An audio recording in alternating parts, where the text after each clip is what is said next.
Good afternoon, ladies and gentlemen. Welcome to the session of Shaping the Future of B&R Finance.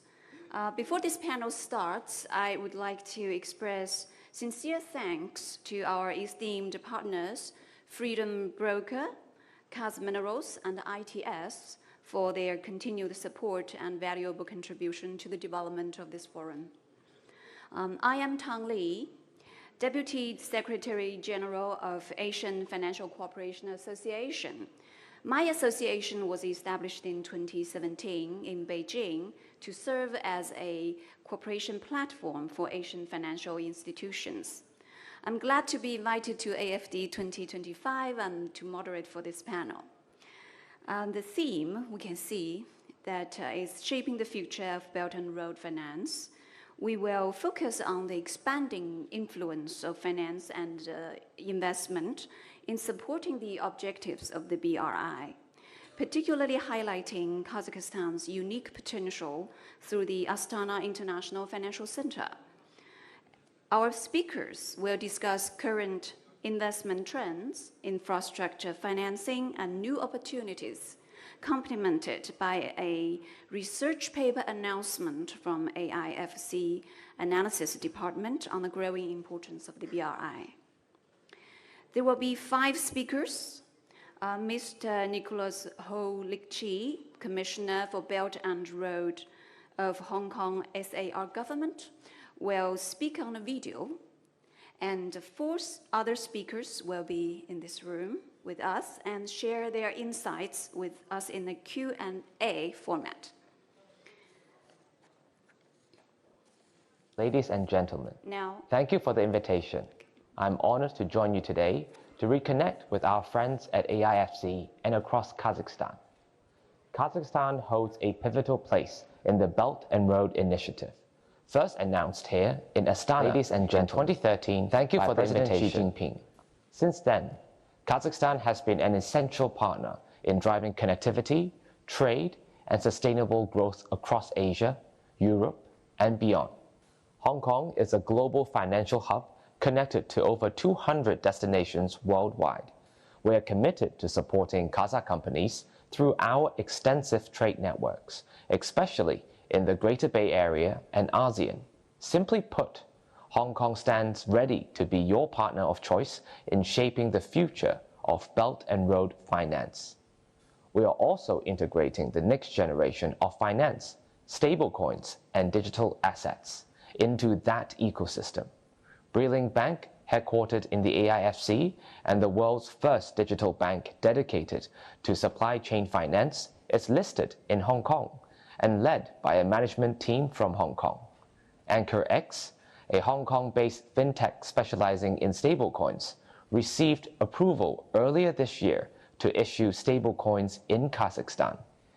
As Asia's leading international financial center, Hong Kong is now Asia's #1 hub for green and sustainable finance.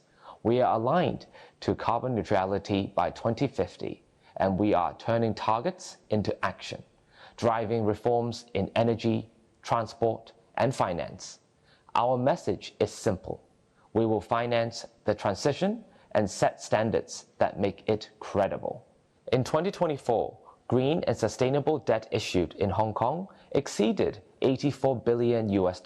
In a shifting global economy, Hong Kong is a super connector and a super value adder. We move capital efficiently. We design innovative financing solutions, and we do so with a well-established regulatory framework, transparent markets, and advanced financial technologies. Hong Kong is uniquely positioned to help Kazakhstan and every Belt and Road partner unlock new sources of capital, including green finance and the digital economy. Looking ahead, our task is clear. We will build inclusive and sustainable financial ecosystems. We will scale green bonds, smart infrastructure financing, and cross-border financial integration. And we will ensure that Belt and Road Finance drives growth while advancing environmental stewardship and social progress. The Belt and Road Initiative is not merely about building roads and railways.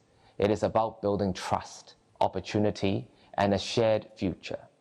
I thank the Astana International Financial Center and all partners for championing multilateral cooperation and openness. We look forward to continued collaboration, to shaping the future of Belt and Road finance together, and to welcoming you to Hong Kong in the near future. I wish Astana Finance Days 2025 every success.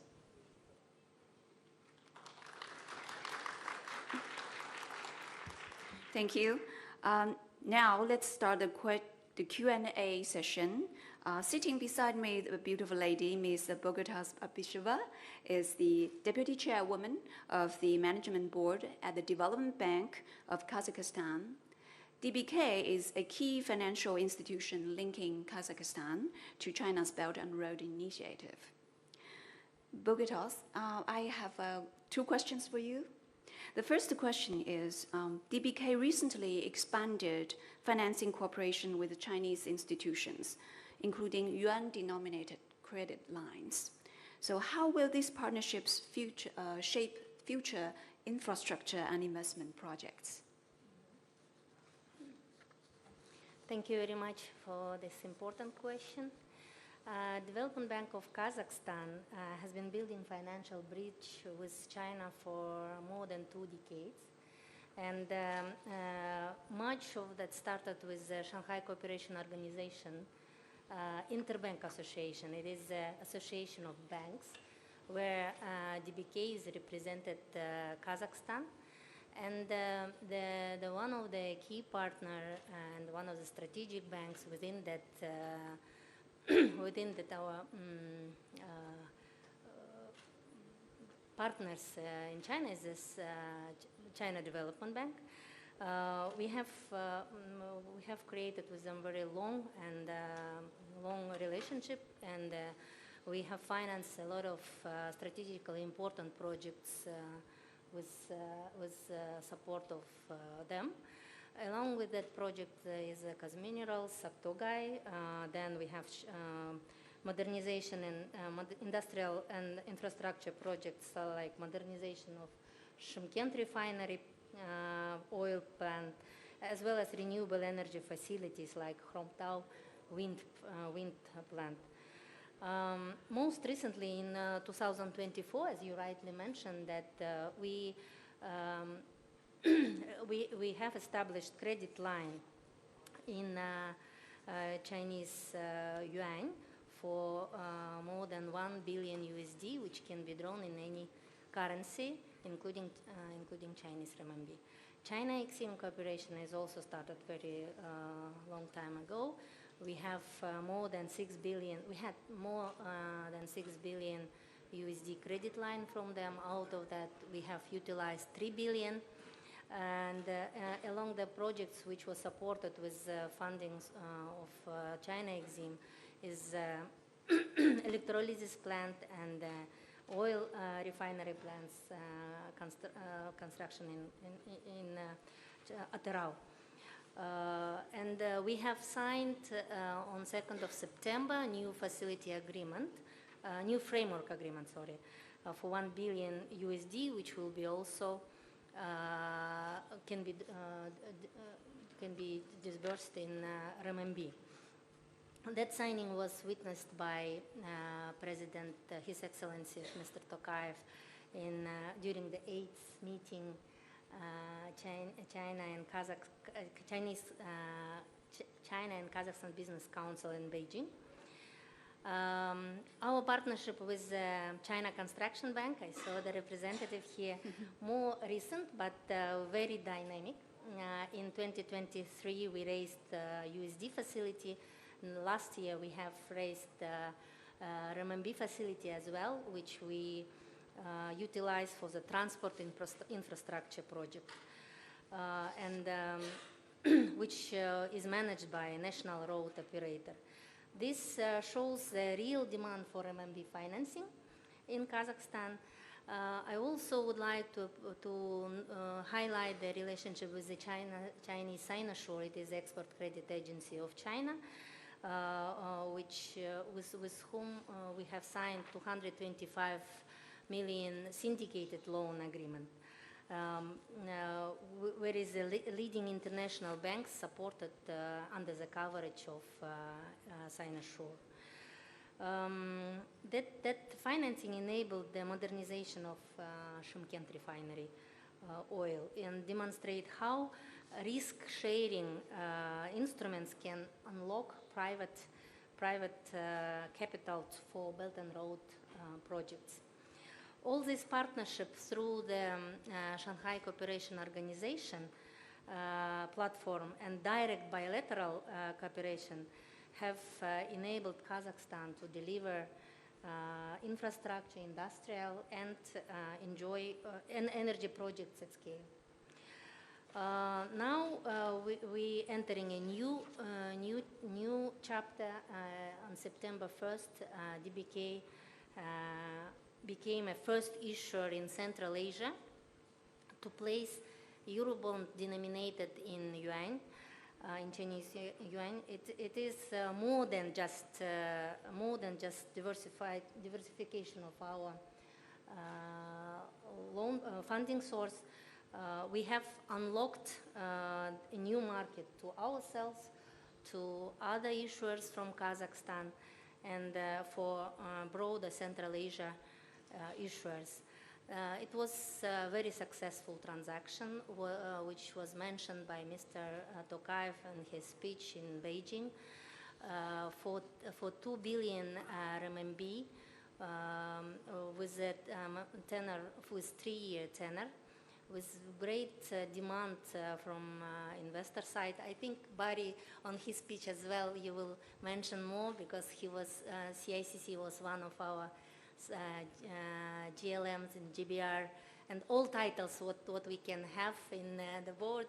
CICC supported us, and they did a good job together with other banks on that transaction. In terms of the next phase of Belt and Road finance, our trend is already very clear. The growing role of yuan-denominated funding, because reason is simple. Trade flow between Chinese and Kazakh, China and Kazakhstan increasingly settled in yuan. We cannot tell that we have booming of contracts with Chinese counterparty. It is the settlement more enhanced in renminbi, and that is telling that the trend is in renminbi financing will increase. And the pioneering of the debut issuance is also showing that the liquidity from that part of the world is quite high, and we can raise funding from that market, because I didn't mention that the demand for the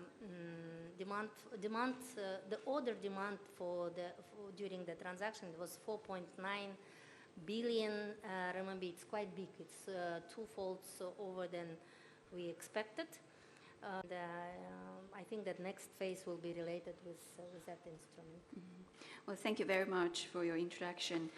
I think DBK has had very good partnerships with Chinese partners, and which have yielded fruitful results. Mm-hmm. Congratulations on that. Thank you. Well, today we also have Mr. Barry Chen with us. He is the Managing Director of CICC, the China International Capital Corporation, which is also a very well-known Chinese international investment company. So, Barry, can you share with us more examples of your work and cooperation with Kazakhstan? Sure, thank you, Lee. First of all, usually for a speaker, I have to first the organizer for inviting me to be here. Definitely, I have to thank the AFC for giving this chance. But I think I heard what Botagoz just said. I have to thank also as for her compliment on CICC have done for DBK first ever, not just DBK, but the Central Asia entity, Chinese yuan's bond issuance in Hong Kong. She said it's very successful, and thanks CICC's work, and thank you. Thank you very much, Botagoz. Just go back as to what CICC have done before. In fact, I'm not a newcomer in this market. The first time I came to Kazakhstan was 2011, when I did the Hong Kong listing of Kazamif. Now it's Kazmineral, and thanks also for the sponsor, one of the sponsors for today's activities, Kazmineral. And that was a long time ago. If people has been here during that period of time, I think you may have the same question that I did, is why should I come to this place? It's cold, freezing, and where is the finance? But what make us make our mind would be the establishment of AIFC in 2017. I think that was the time that I came here again. And also make up the mind is that we became the first remote membership, international membership of AFC and AIX, after which we did the transaction, including like Kazakhstan GDR listing in London and also AIX listing. Because of our membership here on AIX as well as in London, that make it also the only bank that has been able to participate in both markets, as well as a market maker for Kazakhstan GDR on AIX. I guess what I really want to share in the next few minutes, I know that I don't have much time, is that the very two significant transactions recently that we did is one is, Ms. Botagoz has already said, this is a DBK dim sum bond issue in Hong Kong. That signifies is that the interests of investor, I think the investor means the international investor outside Kazakhstan, is very interested in those assets in Kazakhstan, especially like firm like DBK. It was well oversubscribed. It had attracted many institutional investors, including the sovereign wealth fund in China, as well as those in Middle East. We have, not to say those very good names, international or Chinese commercial bank as the investor. And this also set a benchmark as for the futures, or set a very good example for futures issuance of Chinese yuan's product by other Central Asia or Kazakhstani entity in China or in China mainland or in Hong Kong. And the second transaction is that we also did another very good transaction, is a first ever global, the first dual listing, Hong Kong and Kazakhstan AIX dual listing, is for a company called CICC International. 100% of its asset is the tungsten mine in Almaty. So it is a transaction raising about $176, but guess what? We have a total demand of more than $34 billion, which is about 220 times of the size. Again, it signifies to the investor, to the market, is that Kazakhstani or Central Asia asset is also well received by the international investor. What I want to make is, after some like 10 years of working in this market, I can proudly and I can honestly tell you that the asset in this market, no matter it's equity or no matter it's debt, no matter it's financial or will asset, it is well received by the international investor. And it also signified the example that what we have experienced in China is make use of an international financial center to help to get in more capital for this country. Like 30 years ago, almost 30 years ago, CICC, when we was formed, our first customer was China Mobile. We did the IPO in Hong Kong and in New York. It's more than $4 billion IPO in 1997. It was a Chinese company, but it wasn't listed in Shanghai. It wasn't listed in Shenzhen, but an offshore, so-called an offshore market in Hong Kong and New York. Reason for that is easy to understand. Don't imagine that 30 years ago, Shanghai is today Shanghai. We don't have a very sizable market yet. So we have to make use of it's a little bit bigger, deeper market in Hong Kong for the money, and much deeper market New York for Chinese enterprises. So now we see the example of Jiaxin and DBK with the RMB or Hong Kong dollars in Hong Kong that in fact would be helpful for company or asset in this market to get capital. I still remember this morning the Honorable Deputy Prime Minister, he said that we will need $150 billion in the next 4 years. So where the money come from? Apart from domestically, I would strongly recommend that to consider the international market, especially those market in the East, like mainland Chinese or Hong Kong. So that is what a very good example. And I see that AIFC has grown in the last many years, 2017 to now. So it's almost 8 years. So again, 8 years ago, you've come here, this building that didn't exist, and it's still under fabrication or just fitting out. Now we have a nice environment, very good environment. I mean, the environment is not just physical infrastructure, but also the regulatory as well as the financial structure. So I do believe that, first of all, the asset in this market are well received by the international investor, and also make good use of the international market to help to promote the AIFC as a financial market for this region, as well as to attract more capital to come to this country, as what the Deputy Prime Minister said, that it does need money and capital for the future development. Thank you. Thank you very much. We can see that very exciting achievements have been made, and there are more to be made in the near future. That's good news for everybody here. Thank you. And next, we have Mr. Kei Lau. He is the Chief Strategy Officer and one of the key founding members at Brillink Bank.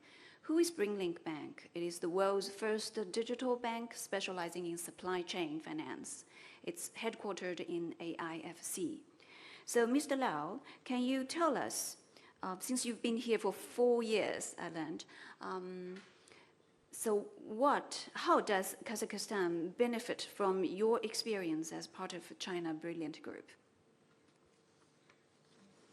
Right, thank you, Ms. Tang. So before answering to your question, I would like to give you a little bit of background about Brillink Bank and our investor. Why did we choose this place for investing in the financial industry? So like Ms. Tang just mentioned, we are calling ourselves the first digital bank in the world focusing on supply chain finance because we have this in our DNA. Our lead investor, China Brilliant Group, is one of the largest manufacturing service platforms in APAC. Just for example, last year, China Brilliant served over $20 billion in the import and export in China. And we have a client base of over 30,000 in the industry. And Kazakhstan, with its strategic spot in the middle corridor, it is a powerhouse in the Central Asia, generating 60% of the GDP. We observed several years ago AIFC's investor-friendly setup. They have this common law system, a modern regulatory regime, and some tax perks. So it is quite perfect for us to establish our innovative finance business. So our bank is built for speed and scale. Based on the comprehensive regulations of the AFCA, we offer fast, low-costing banking services and financing tools for the participants of the global supply chain. We actually observed some gaps in the Central Asia where traditional banks sometimes overlook the small businesses. For example, earlier this week, we met with a local corporate. It is involved in logistic business. They have an overseas holding structure. And it is quite surprising to see a local business making over 50% of profit margin. And they're building infrastructure to facilitate the cargo transport on national railways. But they expressed to us the difficulties in acquiring low-cost financing and a desire for solutions from international institutions. So we think that there are ongoing opportunities for a non-resident bank like us, as we have a strong access to cheaper sources of funds around the world. And well, local institutions, we are now working with some local banks now. They can be our agents in Kazakhstan, helping us in the liaison and contribute to the risk management when we provide banking services or credit facilities to the businesses here. So I will go deeper about the supply chain finance. So unlike traditional trade finance you may be familiar with, it is a linear relationship. Supply chain finance can be offered to any participant in the production cycle. So, for example, it is a Kazakh grain exporter, yeah, and we can finance to their buyers in China, and perhaps the food processing factories and the end users, or like supermarkets, as long as the supply chain has the ability to convince the funders that we have the creditability, we can finance them.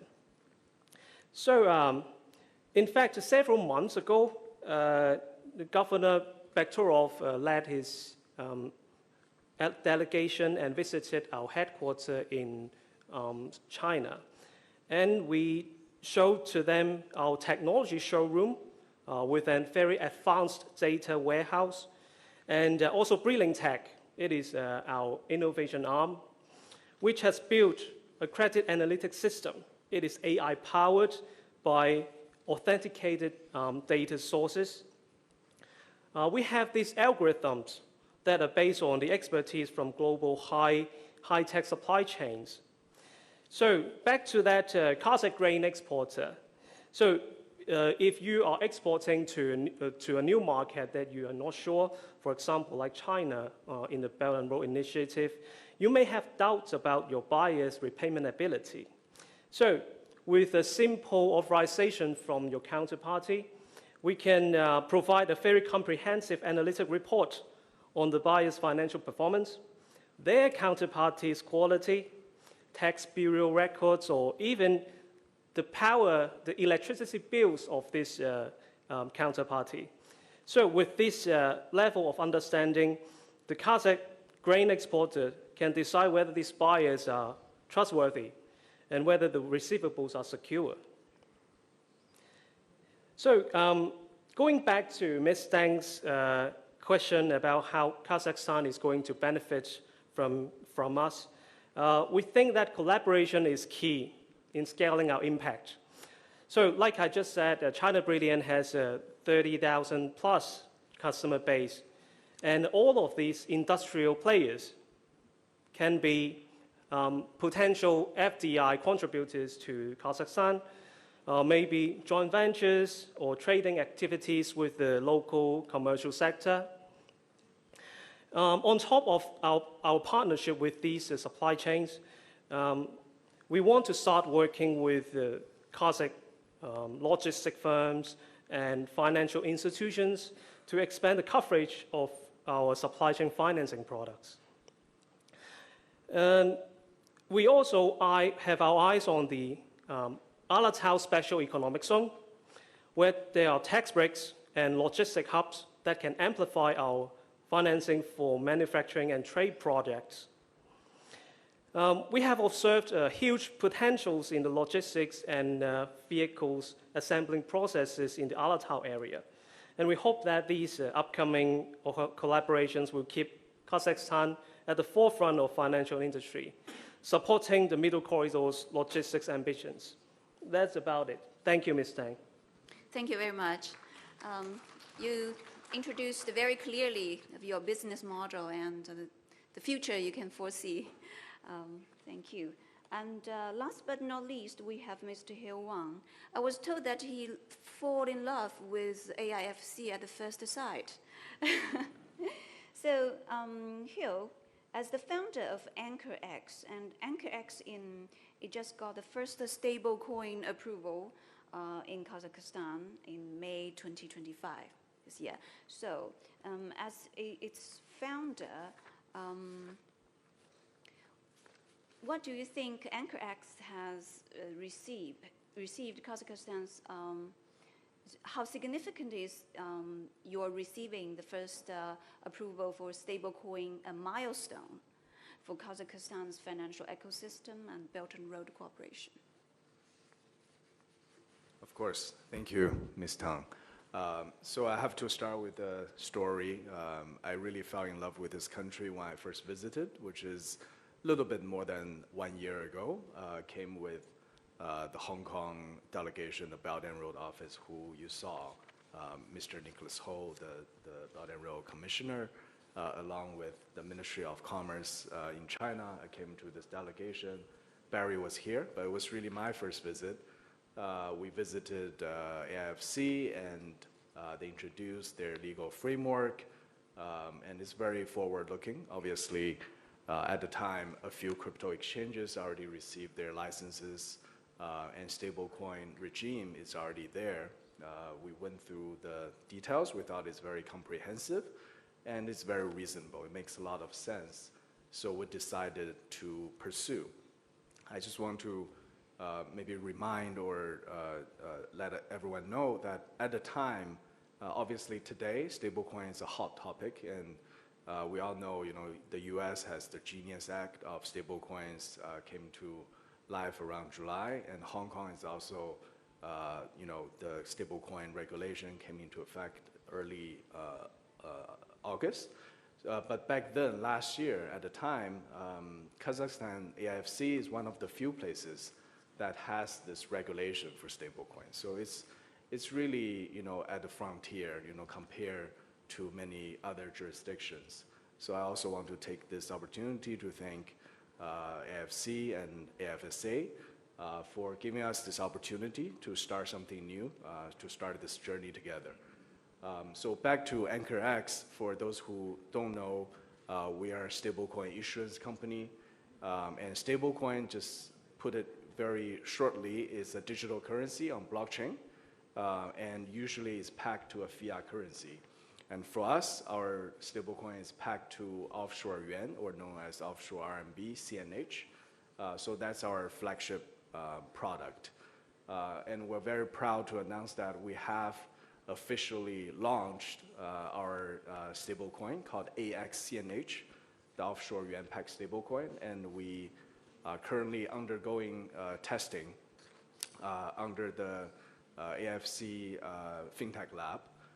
We are also discussing with AnchorX, which is one of the leading licensed crypto exchanges registered in AFC. We're starting to do some testing, trading pairs, and our stablecoins will be initially launched on Ethereum, as well as Conflux chain, which is many people consider as the Chinese Ethereum, one of the leading compliant layer 1 blockchain company from China. I would like to maybe give one more concrete example how people can use stablecoin. Like I said, it's a digital currency. I still remember our first payment from Hong Kong to our service provider here. It took about a week. Of course, maybe it was a little bit unlucky because there was a weekend in between, but it took about a week. But imagine if using stable coins, how it would work, right? So if a counterparty, let's say from Kazakhstan, is buying some goods from a China merchant, the party can buy stablecoin from us directly or through, for example, AnchorX, as an example, from the crypto exchange. They can buy right away, and then they can transfer that stablecoin to their counterparty in Hong Kong on blockchain. It takes seconds to settle. So you receive the payment. You can leave it there in your digital wallet, or you can redeem that token through us, and we guarantee T+1 settlement. And as Brillink Bank is also a very strategic partner with their technology and support, we can maybe even settle on the same day. So this is sort of the efficiency we're talking about. As everyone knows, the trading volume between China and Kazakhstan is growing very rapidly. I think last year, the number was around 43 billion US. Bilateral trading between China and Central Asia, the 5 countries, I think it's close to 100 billion last year, and it's still growing really rapidly, over 20% year on year. So we do see this use case really happening in this region, and we really want to use our stablecoin to help facilitate trading between China and Kazakhstan, as well as other Belt and Road countries. So again, my pleasure to be here. Really excited about the opportunity to grow, and I'll always remember we started from here, AFC. Thank you. Thank you very much, Hill. I have to ask that Hill's is in love with Kazakhstan, but we all were married to Kazakhstan. You can see from the club link that China and Kazakhstan, but in this sense, is married. Your love started earlier than his love. Thank you. Well, thank you, all our speakers. Well, before this panel concludes, we have a special announcement from AIFC Research Head, Mr. Aryan Tulashev. He will present a key outcome of our collaboration between AIFC and AFCA on Belt and Road Initiative projects in Central Asia. Yeah, thank you very much. Dear guests, we have an announcement to make. We are pleased to share our results of joint collaboration with AFCA and AFC in the form of article titled Belt and Road Initiative Projects in Central Asia, Role of Kazakhstan and Uzbekistan. That article will be published in AFCA's annual report 2025, and of course it's about a step forward in applying BRI framework to deliver better results. Alongside that article, a full scale of study also will be uploaded to AFCA's special platform. It's called Belt and Road Financial Services Information Platform, but that will be a bit later. Thank you very much for this wonderful panel session. Thank you.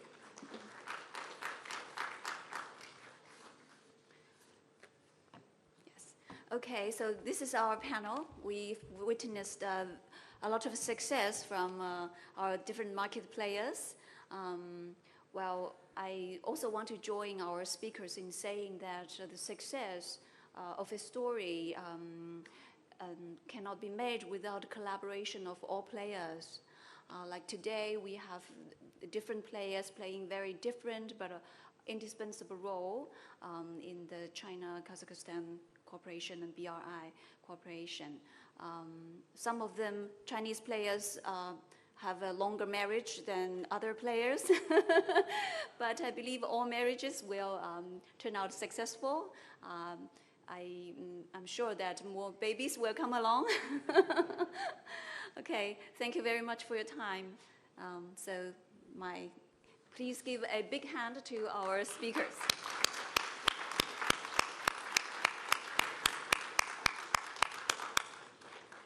So please join me for a group photo here. And dear audience, please stay, because after this group photo, Aryan will have another announcement.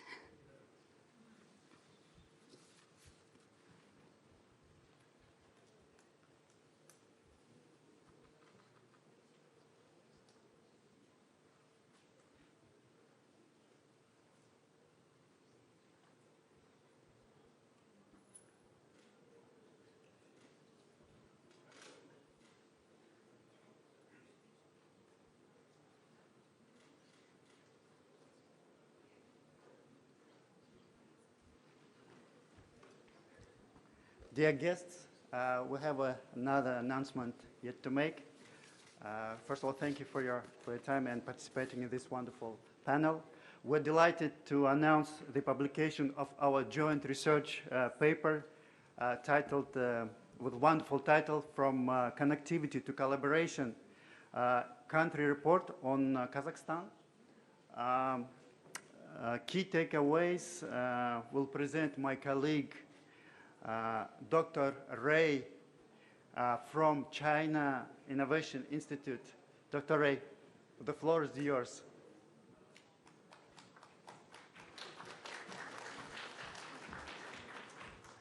Hi, everyone.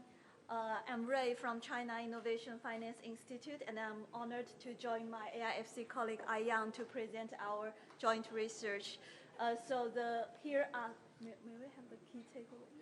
Yeah. So here are some key takeaways and consideration going forward. So looking forward, we believe the stronger financial cooperation, including developing more diversified financing channels, are key to future collaboration, and we believe AIFC platforms, including AIX, have a key role to play in capital structure information and dispute resolution.